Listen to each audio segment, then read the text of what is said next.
Hello, welcome to my new Facebook blog. আমি এখন যাচ্ছি হসপিটালে মাকে দেখতে কেমন কি আছে না আছে। আর আজকে মায়ের 2-3টে টেস্ট হয়েছে সকাল থেকে, সেই রিপোর্টগুলো ডক্টরের সাথে কথা বলবো। তো তার রিপোর্টগুলো কেমন আছে না আছে সেগুলো জানতে পারবো। তো জেনে সেগুলো তোমাদেরকে আপডেট দেব, কি বলছে ডক্টর বা কিছু।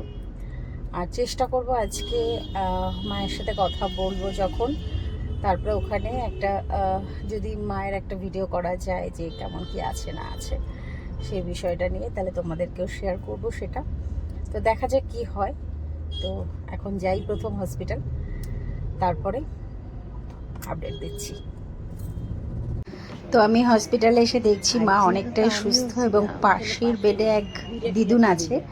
তো সেই দিদুনের সাথে গল্পও করছে, সেটা দেখে ভালো লাগলো। দিদুনও গল্প করছে আর কি, এবং দিদুন ভীষণ সুখে। এই হচ্ছে সেই দিদুন। তো যাক, এখন মা অনেকটাই সুস্থ।